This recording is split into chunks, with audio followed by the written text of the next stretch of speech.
বিশেষ করে প্রবাসী ভাইরা যারা স্ত্রী ছাড়া দূরে থাকে, যাদের স্ত্রী বাসায় থাকে এবং যারা স্ত্রীকে সন্দেহ করে, এমন কিছু কমেন্টস আসছে। কমেন্টসটা এমন যে স্ত্রীর স্তন কেন ঝুলে যায়, এক কথায় মেয়েদের স্তন কেন ঝুলে যায়, এমনটা হবে। দেশের এবং প্রবাসের ভাই বোনদের প্রতি সালাম। আসসালামু আলাইকুম। আমি প্রভাষক ডাক্তার রিক্তা পারভিন, হোমিওপ্যাথি এবং আয়ুর্বেদিক চিকিৎসক, চেম্বার সেবা, হোমিও কমপ্লেক্স অ্যান্ড সেবা ডিজিটাল ল্যাব, উপজেলা মডেল মসজিদের পূর্ব পাশে, শিমুলিয়া, মাগুরা। আজকে আমার আলোচনার যে বিষয়টা, সেটা আসলে খুবই গুরুত্বপূর্ণ একটা বিষয়। এই বিষয় নিয়ে পূর্বে অনেক ভিডিও দেওয়া আছে এবং অনেকেই ভিডিও করেছে, কিন্তু তারপরেও বারবার অনেক কমেন্টস আসছে, বিশেষ করে প্রবাসী ভাইরা যারা স্ত্রী ছাড়া দূরে থাকে, যাদের স্ত্রী বাসায় থাকে এবং যারা স্ত্রীকে সন্দেহ করে, এমন কিছু কমেন্টস আসছে। কমেন্টসটা এমন যে স্ত্রীর স্তন কেন ঝুলে যায়, এক কথায় মেয়েদের স্তন কেন ঝুলে যায়, এমনটা হবে। তো অনেকের ধারণা থাকে যে শুধু হয়তো স্তনে হাত পড়লেই স্তন মনে হয় ঝুলে যায়, এমনটা ধারণা থাকে। কিন্তু না, এই ধারণাটা একদমই ভুল। কারণ আল্লাহ তাআলা পৃথিবীকে সৃষ্টি করছেন একটা সিস্টেমের মাধ্যমে। শৈশবে একরকম, কৈশোরে একরকম, যৌবনে একরকম, মধ্য বয়সে একরকম, বয়স্কে যে একরকম। প্রতিনিয়ত কিন্তু পরিবর্তন হচ্ছে, প্রত্যেকটা অঙ্গেরই হচ্ছে। স্তনটা কিন্তু তার বাইরের একটা অঙ্গ না, এটা বডিরই একটা অঙ্গ। তারপরেও স্তন ঝুলে যাওয়ার পিছনে বিশেষ বিশেষ কিছু কারণ রয়েছে, যে কারণ নিয়ে এখন আমি আলোচনা করব। সে কারণটা প্রথমে আমি কি বলেছি, সেটা হলো এজ যে ফ্যাক্টর, অর্থাৎ বয়সের যে একটা বিষয়। বয়সের কারণে যদি গায়ের স্কিন লুজ হয়ে যায়, যদি ফ্যাটগুলো বার্ন হয়ে যায়, কমে যায়, তাহলে তো, কারণ স্তনের ভিতরে কি থাকে, শুধু চর্বি থাকে এবং দুধের শিরাগুলো থাকে।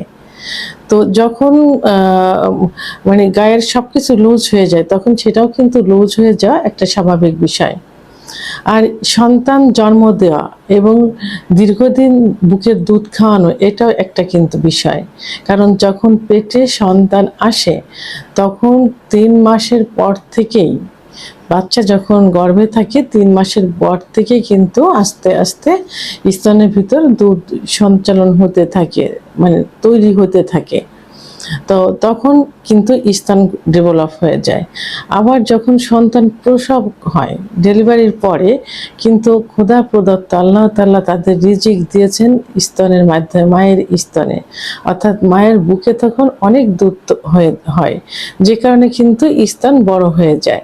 তো যখন সেইটা বন্ধ হয়ে যায়, অর্থাৎ যখন সন্তানের বয়স বাড়তে থাকে, প্রসবের বয়স দিন দিন বাড়তে থাকে, তখন কিন্তু আস্তে আস্তে বুকের দুধও শুকিয়ে যায়। তো সেক্ষেত্রে যে ডেভেলপ হয়ে গেছে এবং পরে আবার শুকিয়ে গেছে, তখন আস্তে আস্তে ওটা কি হবে, সে যে শুকিয়ে যে ডেভেলপ হওয়ার যে চামড়াটা, স্কিনটা, এইটা তখন আস্তে আস্তে কিন্তু ঝুলে যায়। তাহলে এটাও মেয়েদের স্তন ঝুলে যাওয়ার পিছনে বড় একটা কারণ। আবার হরমোনের অসামঞ্জস্য কারণে হয়, যেমন ইস্ট্রোজেন হরমোন এবং প্রোস্ট্রোজেন হরমোন ইমব্যালেন্সের কারণে এটা হয়ে থাকে। কারণ মহিলাদের বডিতে বিভিন্ন ধরনের হরমোন থাকে, বিশেষ যে হরমোন ইস্ট্রোজেন এবং প্রোস্ট্রোজেন, যে হরমোনের ইমব্যালেন্সের কারণেই কিন্তু অনেক সময় এটা হয়ে থাকে। আবার অতিরিক্ত ওজন বাড়া এবং কমে যাওয়া, অতিরিক্ত ওজন যখন বেড়ে যাবে, তখন যে মাংসগুলো আছে, মাংস তৈরি হয়ে বেড়ে যাবে, তখন মোটা হয়ে যায়। সে মোটা হয়ে যাওয়াটাও কিন্তু, মোটা হওয়ার পরে যখন আবার আস্তে আস্তে ওজন কমতে থাকে, তখনও কিন্তু ওই স্থান ঝুলে যায়। আবার অসাবধানতা, সাধারণত টাইট যে ব্রাগুলো থাকে, সে ব্রা সঠিকভাবে ব্যবহার না করার কারণে, তার বডি সাইজ অনুযায়ী ব্রা না পরার কারণে অনেক সময় স্তন ঝুলে যায়। ধূমপান, মদ্যপান, এটাও কিন্তু আরেকটা বড় একটা বিষয়। মানসিক দুশ্চিন্তা, পরিমিত পরিমাণ না ঘুমানো, পরিমিত পরিমাণ পানি পান না করা, এগুলো কিন্তু এবং পুষ্টিকর কিছু খাবার, এই খাবারের অভাবেও কিন্তু স্তন ঝুলে যায়। তো এখন স্তন ঝুলে যাওয়া স্তন টাইট করার কিন্তু বিশেষ কিছু চিকিৎসা এবং প্রাকৃতিক কিছু নিয়ম কিন্তু আছে। তো এখন আমি বলবো যে যারা এই কমেন্টসগুলো করেছেন তারা নিশ্চয়ই কিন্তু আপনাদের সেই ভুল ধারণাটা কিন্তু চলে গেছে। আপনারা নিশ্চয়ই বুঝতে পেরেছেন যে স্তন কেন ঝুলে যায়। এখন এর মধ্যে সব থেকে পার্শ্ব প্রতিক্রিয়া মুক্ত দুইটা মেডিসিন চিকিৎসা নিয়ে আমি আলোচনা করব। সে চিকিৎসা পদ্ধতি, সে চিকিৎসা এক নম্বর যে চিকিৎসা পদ্ধতি এটা হলো হোমিওপ্যাথি চিকিৎসা পদ্ধতি। তবে হোমিওপ্যাথি চিকিৎসা পদ্ধতি নিতে গেলে অবশ্যই একজন অভিজ্ঞ সম্পন্ন রেজিস্ট্রারকৃত হোমিওপ্যাথি ডাক্তার হতে হবে। কারণ হোমিওপ্যাথি চিকিৎসা লক্ষণের উপর ভিত্তি করেই কিন্তু অধিকাংশ চিকিৎসা দেওয়া হয়ে থাকে। সেহেতু একজন সূক্ষ্ম ব্রেনের অভিজ্ঞ সম্পন্ন ডাক্তার হতে হবে, যিনি রোগীর লক্ষণ কারণ নির্ণয় করে প্যাথোলজিক্যাল প্রয়োজনে প্যাথোলজিক্যাল রিপোর্টের মাধ্যমে সঠিক রোগ নির্ণয় করে সঠিক কারণ নির্ণয় করে ওষুধ প্রয়োগ করলে এটা কিন্তু পূর্বের অবস্থায় পুরোপুরি না আসলে অনেকটা সেরে যাওয়া সম্ভব। আরেকটা চিকিৎসা পদ্ধতি হলো আয়ুর্বেদিক চিকিৎসা পদ্ধতি। আয়ুর্বেদিক চিকিৎসা পদ্ধতিতে কিছু ওষুধ আছে যে ওষুধগুলো শরীরের জন্য খুবই কার্যকারী এবং স্কিনের জন্য খুবই কার্যকারী এবং ব্রেস্টের জন্য, ব্রেস্টের ভিতর যে টিস্যুগুলো আছে সেই টিস্যুগুলো ডেভেলপ করা এবং যে ফ্যাট আছে বা চর্বি আছে সেগুলো ডেভেলপের জন্য খুব ভালো কাজ করে থাকে। এবং আয়ুর্বেদিক কিছু অয়েল বা তেল আছে যে তেল ব্যবহার করলে স্তন ডেভেলপ এবং ঝুলে যাওয়াটা টাইট হবে।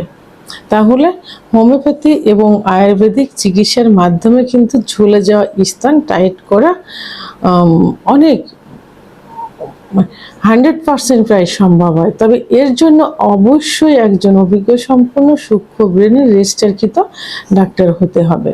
শুধু সার্টিফিকেট থাকলে হবে না, তার অভিজ্ঞতার একটা বিষয় আছে।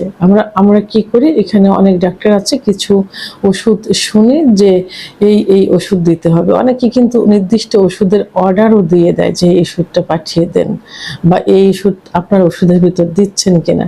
এমন কমন একটা যেমন জ্বরে সাধারণত আমরা যে অ্যালোপ্যাথিক চিকিৎসা পদ্ধতি না পাওয়া প্যারাসিটামল একটা কমন একটা মেডিসিন অনেকে যে দোকানে চেয়ে নেয়, ঠিক সেরকমও কিছু ডাক্তার এখন নির্দিষ্টভাবে কিছু ওষুধের নাম বলছেন যারা এসে সেই ওষুধটা চাচ্ছে, কিন্তু আসলেও কি সেটা সেই রোগীর জন্য কার্যকারী হবে?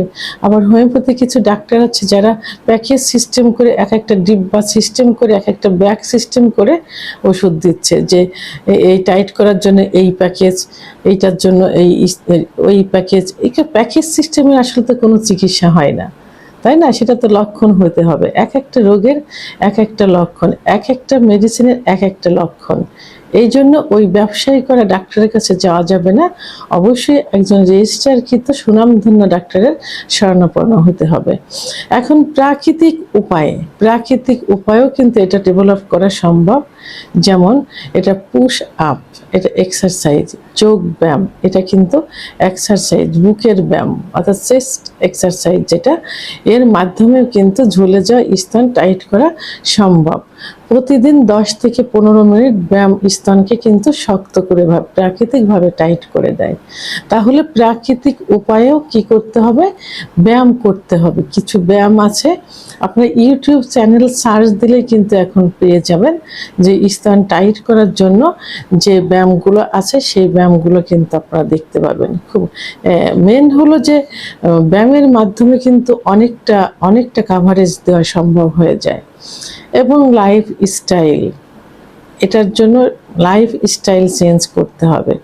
অনেকে ঠিক মতো খাবার খায় না, আবার অনেকে ঠিক মতো ঘুম দেয় না, দুশ্চিন্তা করে, রোগ নিয়েও চিন্তা করে যে এটা হয়েছে আর ঠিক হবে না, স্বামী ভালোবাসছে না, কাপড় পরলে ভালো দেখা যাচ্ছে না, এইগুলো চেঞ্জ করতে হবে।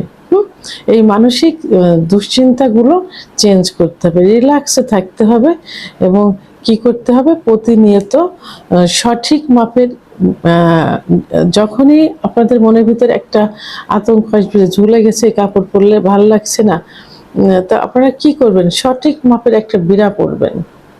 আপনার বডি স্ট্রাকচারের সঙ্গে কত সাইজের ব্রা লাগে মেপে সেইভাবে একটা ব্রা পরবেন। অনেকে দেখা যায় যে মানে একটা কিছু পরলেই হলো, ওটা ঢিলা হলো, একটু উঁচু দেখা গেলেই হলো, এরকম একটা চিন্তা ভাবনা করে না।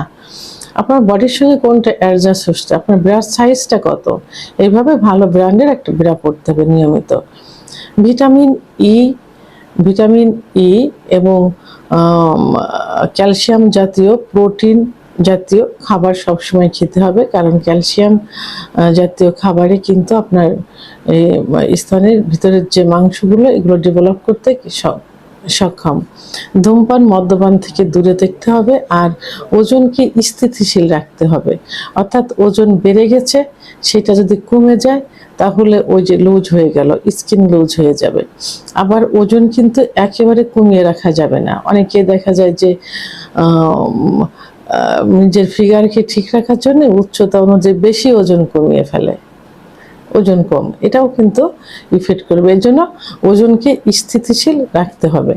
তাহলে দুশ্চিন্তা না করে আর বয়সের দিকে তাকিয়ে, বয়সের সাথে সামঞ্জস্যতা রেখে শরীরের প্রত্যেকটা অঙ্গ যখন লস হচ্ছে তাহলে সেটা লস হবে না কেন, এটা চিন্তা ভাবনা করতে হবে। স্ত্রীকে করতে হবে, স্বামীকেও করতে হবে।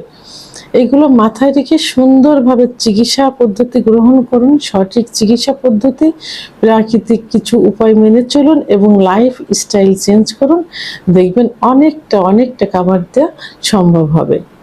ভিডিওটি সম্পর্কে যদি কোনো মতামত থেকে থাকে অবশ্যই কমেন্টের মাধ্যমে জানাবেন। আর ভিডিওটি ভালো লাগলে লাইক, কমেন্ট, সাবস্ক্রাইব করে আমার সঙ্গে থাকুন। আল্লাহ হাফেজ।